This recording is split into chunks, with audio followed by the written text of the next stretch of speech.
Okay, so now we will look at the impairment of goodwill.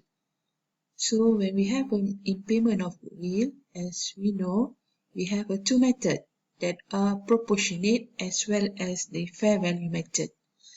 In order for us to prepare the SOPL, we should distinguish between current year and prior year. Anything that related to the SOPL, you need to distinguish between current year as well as prior year. Okay, now we want to prepare or do the adjustment related to the impairment of goodwill. So the same thing apply. If proportionate, okay, current year and prior year. Same thing for fair value, current year, prior year. Okay, so we will check whether we should adjust either in the current year or prior year. And as we know, if in the current year, the adjustment will be in the statement, right? In the statement. If prior year, the adjustment will be either working number 2 and working number 3, right? That is under the GRP brought forward as well as the NCI brought forward. So now we will look in the case where we have impairment of goodwill. We will look from the perspective of proportionate method. Okay, as we know, when we prepare the SOPL, if we have a proportionate method, we only deduct in one place, that is in the schedule for GRP and NCI, right? We will put everything in the GRP column. Okay, the same thing apply here. If we have the proportionate method, we will deduct all the amount in the schedule as well. So for example, we look if it is a current year. If it is a current year, you will add the total amount in your expenses. Okay, you will add the total amount in your expenses. So for example here,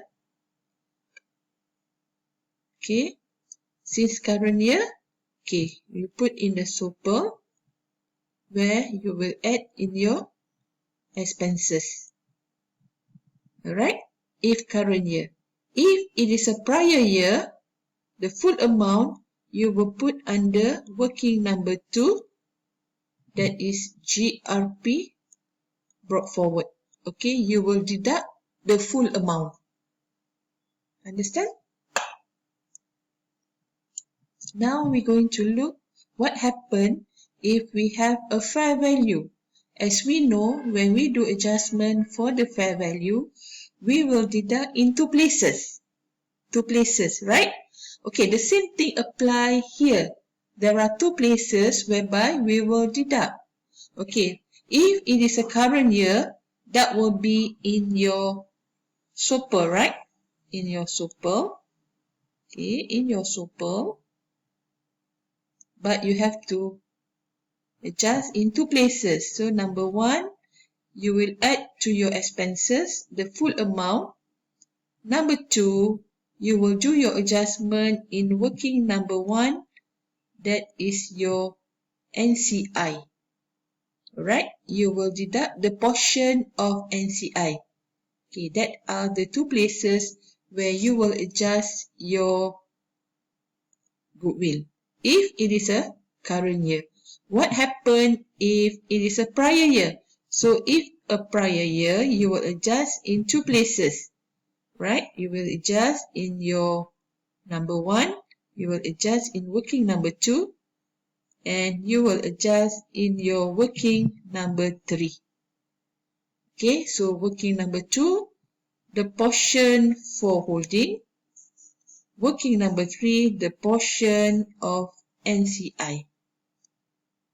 Alright, so this is how you deal with your impairment of goodwill, and you need to check whether the impairment is for the current year or prior year. If the current year, you will adjust in your SOPL. If in your prior year you will adjust in your working number 2 or working number 3 depending on the method of goodwill. Either it is a proportionate or fair value. And this is the adjustment for the impairment of goodwill.